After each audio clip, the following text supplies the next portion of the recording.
Sit back, relax, unless you're driving. It's time for That's a Freebie.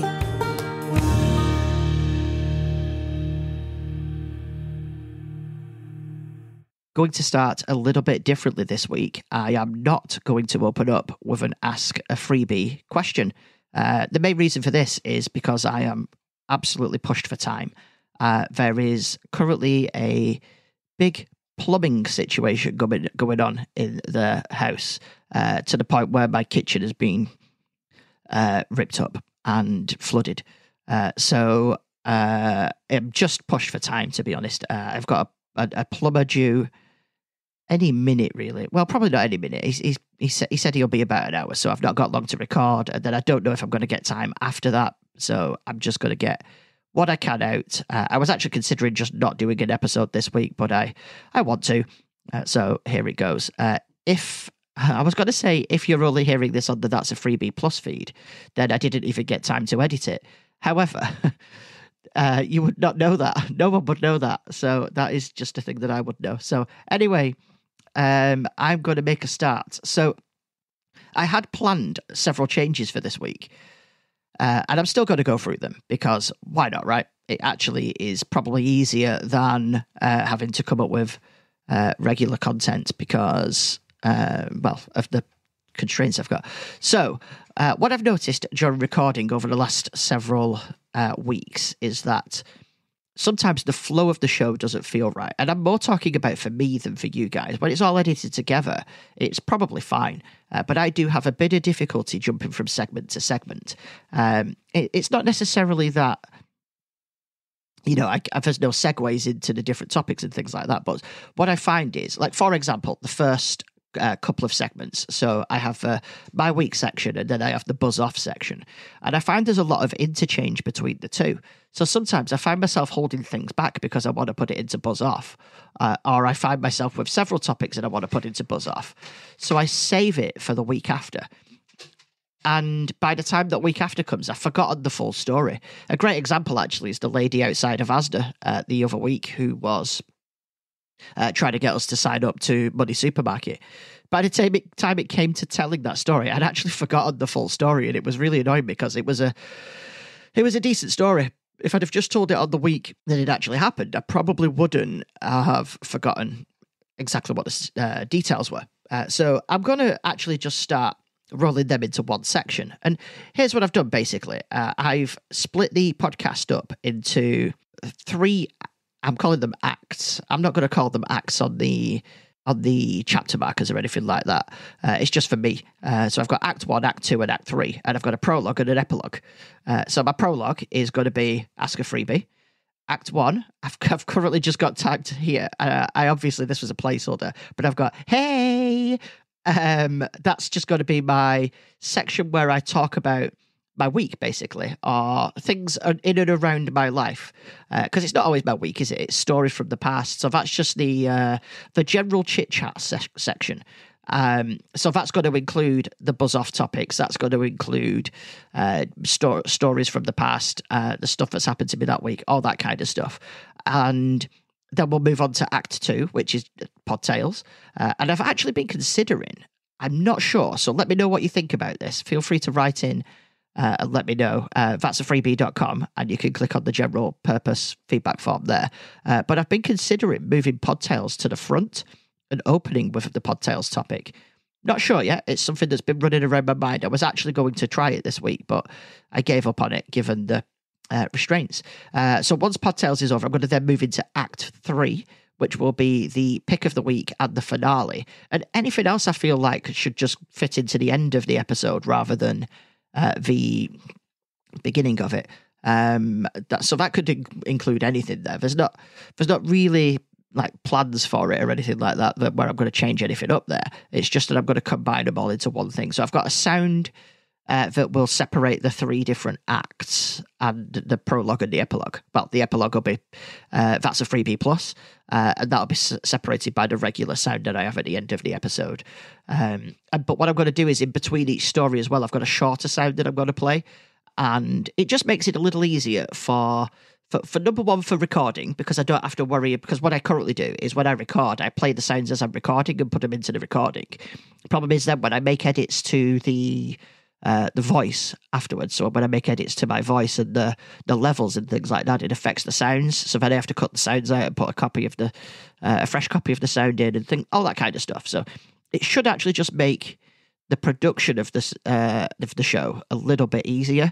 You probably won't notice anything much because I'm not going to say, no, it's time for Act 1, no, it's time for Act 2. I'm just going to talk like I normally do. So yeah, let's see how that goes. Isn't the human body an amazing thing? I mentioned last week that we did our karate lesson, and I was in a lot of pain after it. Like, so much pain that I could barely lift my arms. I was struggling to, like, if I was sat down for long periods of time, I was struggling to stand up straight. It was mad. It was absolutely mad. And it just showed how out of shape that I actually am, to me. It was a very intense workout for a first lesson. Like, I've had a second lesson since then.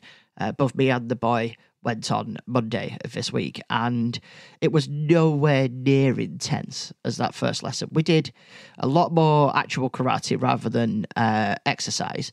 And we both felt like afterwards we were a bit achy, but like, I'm not achy several days after. Which is great. But last week I was in a lot of pain all the way up until Thursday. And I woke up on Thursday morning, in the middle of the night or early morning, however you look at it, at like 3 a.m. Because I needed to go to the toilet, pretty much standard for me. And I was still in pain. It was killing. Like, I struggled to get to the toilet. I got back in bed. I went back to sleep. I then woke up at 6:20, which is when my alarm goes off in the morning, and felt fine. It was mad. It's like my body was like, yeah, you just needed those 3 hours extra sleep. That's all you needed. 3 hours, sorted, problem solved. Bish, bash, bosh, you're out. I was amazed. So it heals pretty well. And it heals pretty well. It obviously didn't heal pretty quickly, but for some reason I just needed those extra 3 hours. I thought it was quite amazing. This week's tram story of the week. I promise that's not a thing. I just decided to do it then. This week's tram story of the week is I got to a tram stop the other day, got off, and I noticed that there was a pair of AirPods that had been put on top of the card reader. And I was really, really amazed by it. I know it sounds like a really silly thing to be amazed by, but AirPods are expensive. Somebody had very clearly found them. And instead of stealing them, they picked them up and they put them on top of the card reader so that the person who lost them might come back looking for them and find them. Because I would, if I lost a pair of AirPods and I thought they might have been at the tram station, I'd probably go back looking for them. And I was really amazed. And what amazed me more is that people weren't taking them because obviously they've been put in plain sight. People getting off the tram clearly weren't going to be the person that had lost them. And it just amazed me. Anyway, so I've now got a new pair of AirPods. I thought I'd share... No, I haven't. I'm joking. I did not steal the AirPods. I've already got my own AirPods. That would be ridiculous. The other day, I was picking the wife up from work, and we, obviously, to pick her up, we drive, because it'd be silly to not do, wouldn't it? Imagine walking up and carrying her home. She'd probably like that, actually. I'd struggle, because it's a long way to go. You thought I was going to make a fat joke then, didn't you?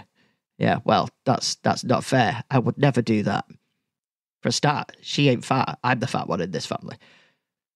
So anyway, I'm driving along, and basically I need to turn right to get onto the street that her work is on. So I'm just about to turn right, and a car came bombing down the street that I was about to turn into. Went to pull out it's sort of in front of me and then slammed his brakes on because he realised I was there. Unfortunately, that meant that he was now blocking the entire street because of the way the cars park on this street. It's one of those streets, we've all seen them. Cars park so unbelievably badly and right to the very corners of the street that there ain't no way that 2-lane street is 2 lanes. It's barely 1 lane. You drive down there struggling to not hit other cars, and it makes it almost impossible to turn into places as well because of just how closely to the corners everybody parks. But hey, that's how that street is. So he stops, and I'm assuming he stops to let me turn, but I couldn't turn because he's now on the wrong side of the road, and there's a car parked on the correct side of the road, so I had nowhere to go. So I sat there thinking, well, he'll notice in a second. Anyway, a few seconds passed by. He didn't notice. I flashed my lights. Didn't notice. I waved my hand out the window to say, go on, you're okay, you can go. Didn't notice. By this point, there's a row of cars building up behind me. A couple of them are honking the horns, like as if there's anything I could do. A couple of them are honking the horns. So I leans out the car window. Red hot sunny day, so all the windows are down. His windows are down. And I shouts, go on, mate, you can go. I can't get down there until you move. Nothing. No response at all. The car's just sat there. Music's going dum-ba-da-bum-da-da-bum-da-da-bum out the windows. I was like, oh, come on.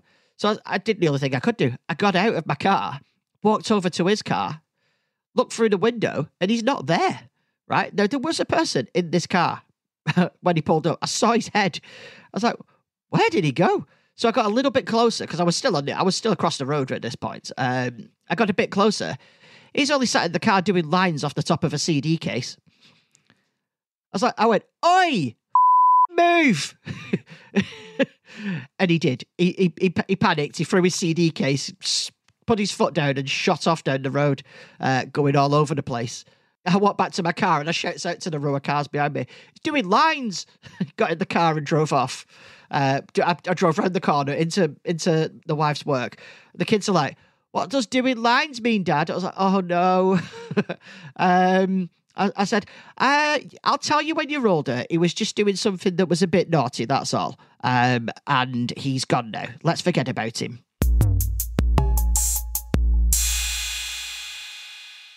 Imagine getting an invitation in the mail to watch your favourite football team, the Washington Redskins, now known as Commanders. And this is at a sold-out game, mind you. Not only that, but you're promised 2 free tickets, a chance to win Super Bowl tickets, and a brunch beforehand. Sounds too good to be true, right? Well, for 101 unsuspecting fugitives in 1985, it was. Welcome to Operation Flagship, one of the most clever sting operations in US history. Here's how the US Marshals Service and Washington, D.C. police pulled off this epic undercover operation with a little football, fake cheerleaders, and a whole lot of creativity. Back in the 80s, the US Marshals were on a mission to catch fugitives who were dodging the law. They had a pretty brilliant tactic. Law wanted criminals out in the open with promises of amazing prizes. It was way safer than trying to catch them at home, where they might be armed or ready to run. In late 1985, a group of marshals noticed how crazy people were about the Redskins games. Tickets were almost impossible to get, and there was a huge waiting list for season passes. That gave them an idea. Why not invite fugitives to a fake event, promising free tickets to a sold-out Redskin games? I don't believe for a second that people would fall for this.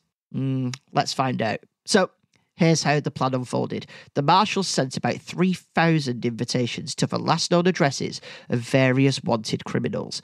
The invites came from a totally made-up company called Flagship International Sports Television. Sounds fancy enough, right? Interestingly, that stands for FIST. They told the fugitives they'd won 2 free tickets to watch the Redskins game, where they take on the Bengals. And it was a pretty critical game as well, so people were wanting to watch it. Plus brunch at the Washington Convention Center, and the chance to win season tickets or a trip to the Super Bowl, which would have been Super Bowl 20. And guess what? 167 people fell for it. Well, there we go. I really didn't think people would fall for it. But I suppose you're sending 3,000 invitations. Someone's got to fall for it, right? There were clues that this might have been a ruse, though. For example, the signature on the invite was I, Michael Detnor, which, if you're paying attention, spells wanted backwards. Wow. And if you called to RSVP, the phone would be answered by Marcus Cran. Yep, that's right. Narc. Spelled backwards. Still, the promise of football was just too tempting. Right, this is what blows my mind about this. They've had this great idea to catch people. Now, bear in mind, this is in 1985, right? So this isn't something that's already a trope in the media that people have seen. In fact, this inspired most of those tropes in the media, right? So why would you risk it all by putting names like that in it? Like, why would you give clues to people that it might be a sting? Oh man, it shocks me. But anyway, it worked. It didn't matter. On December 15th, 1985, everything was ready. The marshals and officers arrived bright and early at 5:30 a.m. to set up the convention centre. They dressed up undercover as everything from tuxedo-clad ushers and mascots to cheerleaders and maintenance workers. The idea was to make everything look completely legit. They had balloons, a brunch buffet, and even videos of the Redskins' first Super Bowl win playing on the screens. Fugitives started showing up early, excited to claim their prizes. They were greeted, given name tags, and led into different areas where the marshals would double-check their identities. Some officers even wore Redskins gear and handed out hugs, disguised as frisking, to make sure no one had weapons. That's mad. So there is actually, I'm going to mention this now. I was going to mention it at the end of it, but there is a video on this, which I will link to in the comments, in the show notes. This is what inspired me to do this actually on Podtails. Is I saw the video and I was hooked by it. It's not a long video. It's definitely worth watching, and you should see them when they're doing the pat downs. So there's people like walking. They put their arms around them as if to say, "Yeah, come on, buddy, you're a winner." And as they're doing it, they're patting them down, trying to find weapons on them. It's hilarious. It's like, it's really obvious, but they had no idea because they were so caught up in the moment. So the fugitives were led into an auditorium where they sat down to hear some important remarks from a fake master of ceremonies. At the right moment, the MC said the word surprise, and 25 US Marshals in tactical gear swooped in. The fugitives were completely caught off guard and quickly arrested. By the end of the day, 101 fugitives were in custody. There is, in the video actually, there is a scene where they're leading them out, and that one of the guys who it showed them frisking is walking out going, "It ain't fair, this isn't true, I still want my tickets." It's hilarious. Operation Flagship was a huge success and became one of the most famous sting operations in US law enforcement history. Not only was it highly effective, but it also avoided the dangers of trying to arrest people at home or on the streets. And here's the kicker. The whole thing only cost about $22,000, which in the world of law enforcement was a bargain, especially considering how long ago it was. The operation also became a pop culture moment, inspiring scenes in movies like Sea of Love and even a documentary shot on ESPN's 30 for 30. Some of the officers involved went on to lead the US Marshal Service, and that's remembered today as a creative and safe way to catch criminals. So if you ever get a mysterious invitation offering you free sports tickets, you might want to double check who's behind it. That is the absolutely wild story of Operation Flagship, how 101 fugitives were taken down by nothing more than the promise of football and free brunch. Pretty clever, right? I'd have fallen for it just for the free brunch, to be honest, because love food. Don't forget, you too can send in your own topics for Podtails. All you need to do is head to the website or the show notes, and you just hit that general purpose feedback form link, or just go to that'safreebie.com. There's a link there for it as well.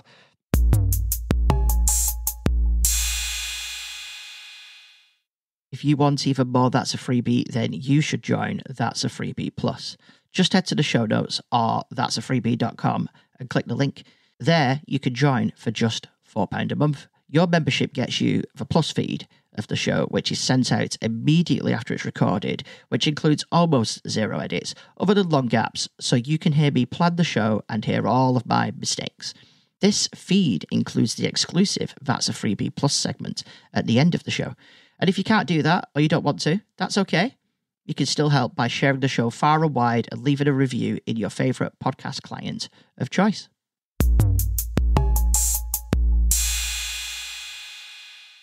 This week's pick of the week is the podcast The Incomparable. Now, The Incomparable is a podcast, but it's a lot more than that as well. It is a podcast network. So you will probably find that a lot of the podcasts I've previously spoken about, like, for example, Biff, superhero TV shows and movies, is part of the Incomparable Network. And there will be others coming up as well that are part of this network. And you can't go wrong just choosing this network to listen to their podcast. They are an awful lot of fun. The Incomparable is their flagship show, obviously, because the network is named after it. And they basically discuss all things pop culture. So they will discuss movies, comic books, books. They have a book club where they read different books. A lot of the books that I read, I've got from there. And it's nice reading the book and then going back and listening to the episode where they talked about it. They talk about latest movies. Again, usually involving some sort of nerdery. That's what makes it so good. But they will talk about anything on there. It's a very, very good podcast. It is one that I suggest you put in your rotation. There will be episodes sometimes where you think, I am not interested in that movie at all, which is fine. All you need to do is not listen to that episode. Everything is okay. And I do want to leave you this week with a little bit of a sad story, really. I heard on the grapevine that poor old Humpty Dumpty had a bit of a disappointing summer. I really hope he has a great fall.